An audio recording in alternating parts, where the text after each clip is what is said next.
வினோத வாய்ஸ் நேயர்களுக்கு வணக்கம். நான் உங்கள் கிருஷ்ணவேல். இன்னைக்கு நாம் இன்று மாலை எதை பற்றி பார்க்க போகிறோம் அப்படின்னா, ரொம்ப உங்களுக்கெல்லாம் பிடிச்ச ஒரு விஷயம்.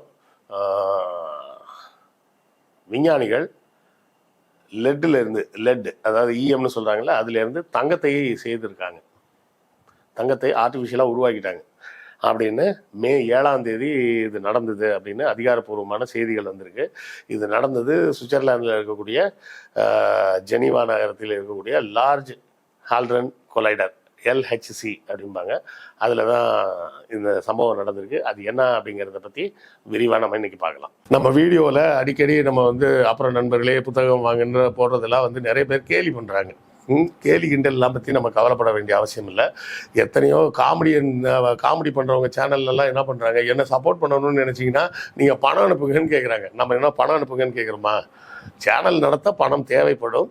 அப்படி தேவைப்படக்கூடிய பணத்தை நீங்கள் புத்தகம் வாங்கினால் உங்களுக்கு புத்தகங்கள் வாங்கிய அந்த புத்தகங்களாகிய அறிவாயுதம் உங்கள் கைக்கு கிடைக்கும். அதன் மூலமாக எங்களுக்கு கிடைக்கக்கூடிய பணத்தை வைத்து நாங்கள் இந்த சேனலை நடத்த முடியும் அப்படின்னு தான் நம்ம சொல்கிறோம். ஸோ புத்தகம் வாங்குங்க அப்படின்னு நான் கேட்பதில் நான் கூச்சப்படவில்லை. அதை பார்ப்பதற்கு நீங்களும் சலிப்படைய வேண்டிய அவசியம் இல்லை. புத்தகம் வாங்க முடியாதவர்கள் லைக் போட்டாலும் சப்போர்ட்டு தான், ஷேர் பண்ணாலும் சப்போர்ட்டு தான், சப்ஸ்கிரைப் பண்ணாலும் சப்போர்ட்டு தான், ஏன் கமெண்ட் போட்டிங்கன்னா கூட சப்போர்ட்டு தான். ஸோ ஏதாவது ஒரு வகையில் உங்கள் ஆதரவை நம்ம சேனலுக்கு கொடுத்துக்கிட்டே இருங்க. தங்கம் தயாரிக்கப்பட்டது, செயற்கையாக தங்கம் உருவாக்கப்பட்டது அப்படின்ற செய்தியை தாண்டி மனிதனுக்கு அதாவது மனிதன்னு நான் சொல்கிறது இந்த இடத்துல பெண்களை குறிக்கல, வெறும் ஆண்களை மட்டும்தான் சொல்கிறேன். பழைய காலத்து சமுதாயம் ஆணாதிக்க சமுதாயமாகவும் ஆணை முதன்மைப்படுத்தக்கூடிய சமுதாயமாக மட்டும்தான் நாம் இருந்தோம்.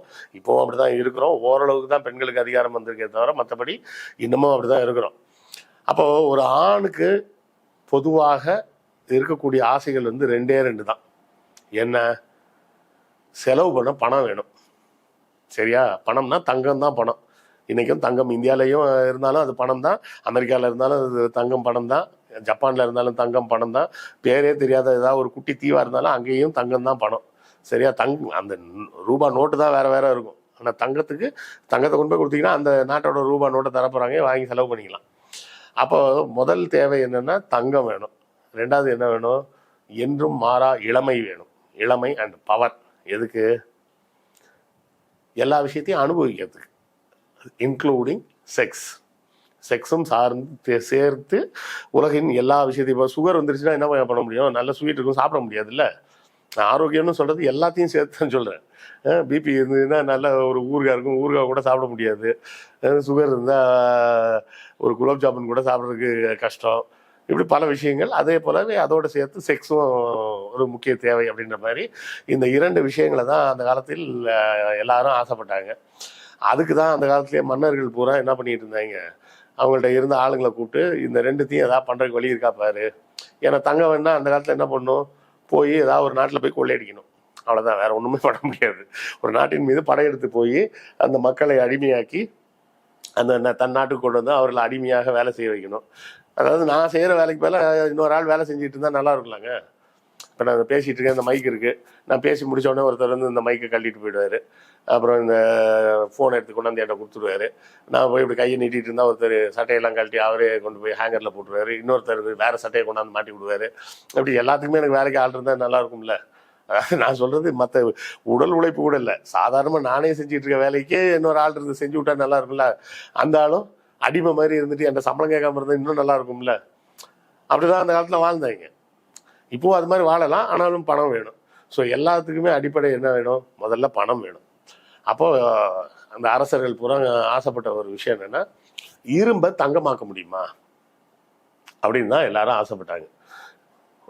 பீஸ் இரும்பு இருக்குது, அது தூக்கி ஏதோ ஒரு சொல்யூஷன் அது உள்ளே நான் போட்டுறேன், போட்டு படுத்து தூங்கி காலைல எழுந்திரிச்சு பார்த்தோம்னா அந்த பீஸ் ஆஃப் இரும்பு தங்கமாக மாறி இருக்கணும். மாறி இருந்தால் நான் கொண்டு போய் கடையில் விற்றுட்டு காசு வாங்கிப்பேன். நல்லா இருக்கும்ல இது. அப்போ அந்த காசை வச்சு இன்னொன்று எலிக்சர் அப்படிம்பாங்க, அதுதான் அமுதம்னு தமிழில் நம்ம சொல்கிறோம். இல்லைன்னா சமஸ்கிருதத்தில் சொல்கிறாங்கன்னு வச்சிங்களேன். தமிழில் அமிழ்தம்னு ஒரு பேர் இருக்கான்னு தெரியல, ஆனாலும் சொல்லுவாங்க அமிழ்து நிதன் அப்படின்னு ஒரு தமிழ் திருக்குறளே இருக்குது. பட் இந்த அமுதம் பற்றிய கதைகள் பூரா இருக்கிறது அந்த சமஸ்கிருத புராணங்களில் தான் இருக்குது. ஸோ அது ஒரு புறம் இருக்கட்டும். அதாவது அது சாப்பிட்டோம்னா என்றைக்கும் மாறாத இளமையோடு இருக்கணும். அப்படி இருந்தால் எல்லா சுகங்களையும் அனுபவிக்கலாம். அப்போ எல்லா சுகங்களையும் அனுபவிப்பதற்கு அடிப்படையில் என்ன வேணும்? பணம் வேணும். பணம்னா தங்கம் வேணும். ஏதோ ஒரு வித மாய வித்தையில் எந்த பொருளை போட்டாலும் அது தங்கமாக மாறும் அப்படின்னு சொன்னால் நல்லா இருக்கும். ஆனால் அந்த சொல்யூஷன் எல்லாத்தையுமே இருந்தால் அப்படி ஒரு கேள்வி இருக்குல்ல. என்கிட்ட மட்டும் இருந்தால் நல்லா இருக்குங்க. ஊரில் எல்லாருமே வச்சுருக்காங்கன்னா நான் போய் இந்த தங்கத்தை கொடுத்துட்டு காசு கொடுத்தா நான் வேணா பதிலுக்கு இந்த தங்கத்தை தரேம்மா.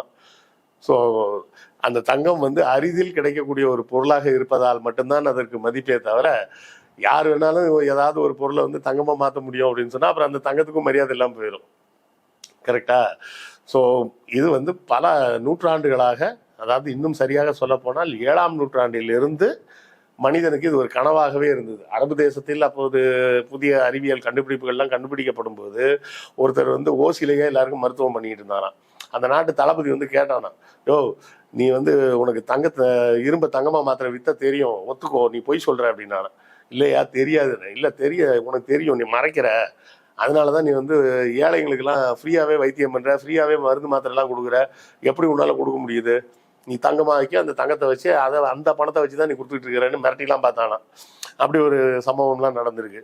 இன்னும் சொல்ல போனா உலக புகழ்பெற்ற விஞ்ஞானி சார் ஐசக் நியூட்டன் இறந்த பிறகு அவரது தலை முடியிலெல்லாம் பார்த்தோம்னா மெர்க்குரி மற்றும் ஆர்சனிக்கோட ட்ரேசஸ் இருந்துதான்.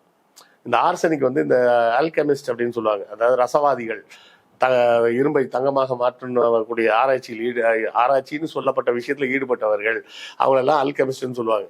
அந்த அல்கெமிஸ்ட்ரியில யூஸ் பண்ணப்பட்ட முக்கியமான விஷயங்கள் ஆர்சனிக்கும் மெர்க்குரியும். அந்த ட்ரேசஸ் நியூட்டனோட தலைமுடியில கூட இருந்ததுன்னு சொல்லுவாங்க. ஸோ அவருக்கும் கூட அந்த ஆசை இருந்திருக்கு, அந்த ஆராய்ச்சி பண்ணி நம்மளால கண்டுபிடிக்க முடிஞ்சா கண்டுபிடிக்கலாமே அப்படின்னு. அப்பா போதும் சார், வரலாறு ரொம்ப போறீங்க.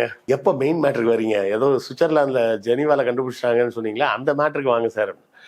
இந்த லார்ஜ் ஹால்ரன் கொலைடர் அப்படிங்கிறது என்னன்னா, பல கிலோமீட்டர் தூரத்துக்கு நிறுவப்பட்ட ஒரு பெரிய குழாய். இந்த குழாய் எப்படி இருக்குன்னா, இப்படியே ஸ்பைரலாக இப்படியே சுற்றி சுற்றி சுற்றி சுற்றி சுற்றி வரும். குழாய்னு நான் சொன்ன உடனே அதை நம்ம வீட்டில் இருக்க அந்த தண்ணி பைப்பை நினச்சிக்காதீங்க. அந்த பைப் இந்த ரூம் சைஸுக்கு இருக்கும், சரியா? அதில் என்ன ஆராய்ச்சி பண்ணுவாங்கன்னா, அந்த பைப்பில் வரிசையாக காந்த புலங்கள் அமைக்கப்பட்டிருக்கும். அதாவது ஒரு காந்தம் சவுத் போலாக இருக்கும், அதுக்கு அடுத்த காந்தம் நார்த் போலாக இருக்கும், அதுக்கு அடுத்தது சவுத்தாக இருக்கும். இப்படி மாற்றி மாற்றி மாற்றி மாற்றி இருக்கும். இப்போ என்ன பண்ணுவாங்கன்னா, அந்த சென்டரில் வச்சு ஒரு புரோட்டானை இல்லை ஒரு எலக்ட்ரானை, இந்த மாதிரி பேசிக் பார்ட்டிகள் ஒன்று வேகமாக அனுப்பி விடுவாங்க. அப்படி வேகமாக அனுப்பும்போது என்ன ஆகும்னா, அதோட ஸ்பீடு கொஞ்சம் நேரம் ஆக ஆக ஆக ஸ்பீடு ஜாஸ்தியாகிட்டே போகும். ஏன்னா இந்த மேக்னெட்டிக் ஃபீல்டு மாற்றி மாற்றி இருக்கு பார்த்தீங்களா, அதனால ஒவ்வொரு மேக்னெட்டிக் ஃபீல்டும் அதை தள்ளி விட தள்ளி விட தள்ளி விட அடுத்து வேகமாக போய் கிட்டத்தட்ட ஒளியின் வேகத்துக்கு வந்துடும் அந்த பார்ட்டிகள்.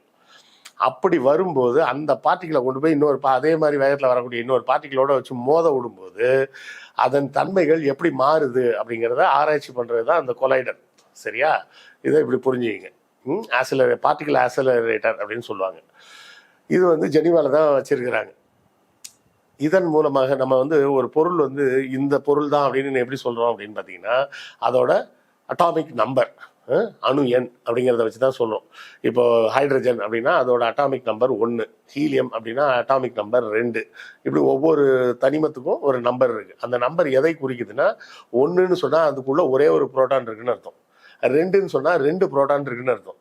அப்போ அதே போலவே தங்கத்தில் எத்தனை புரோட்டான் இருக்குன்னு பார்த்தோம்னா, தங்கத்தோட அணுவில் எத்தனை புரோட்டான் இருக்குன்னு பார்த்தோம்னா 79 புரோட்டான் இருக்கு, சரிங்களா? அதை போலவே ஈஎம்னு சொல்லக்கூடிய அந்த லெட் இருக்குல்ல, அதோட அந்த நியூக்ளியஸ்ல எத்தனை புரோட்டான் இருக்கு அப்படின்னு பார்த்தோம்னா 82 புரோட்டான் இருக்கு. அப்போ இந்த ஆராய்ச்சியின் மூலமாக 2 லெட்ல இருந்து வந்த பீம் ஒன்னோட ஒன்று மோதும் போது என்ன நடந்திருக்குன்னா, அந்த லெட்ல இருக்கக்கூடிய நியூக்ளியஸ்ன்னு சொல்றோமே, அந்த உட்கருவுல இருந்து 3 புரோட்டான் வெளியே தள்ளப்பட்டுச்சு. வெளியே தள்ளப்பட்டுச்சுன்னா என்ன ஆச்சு, அதோட எண்ணிக்கை 79க்கு வந்துருச்சு. 79னா அது தங்கம், புரியுதுங்களா?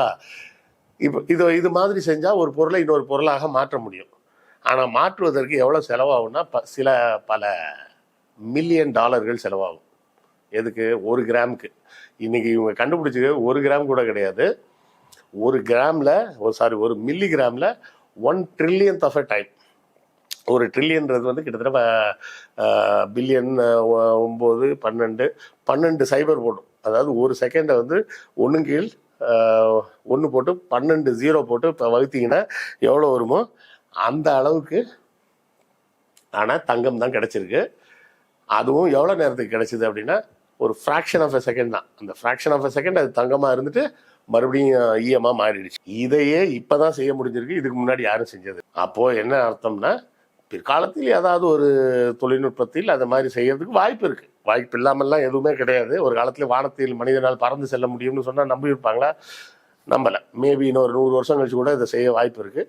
இப்போதைக்கு பெண்கள் யாரும் இப்படி தங்கத்துக்கு மதிப்பே இல்லாமல் போயிடுமோ அப்படின்லாம் அச்சப்பட வேண்டாம். அந்த நாள்லாம் வந்து இன்னும் பல 100 ஆண்டுகளுக்கு பிறகு வேணால் வருவதற்கு வாய்ப்பு இருக்குது.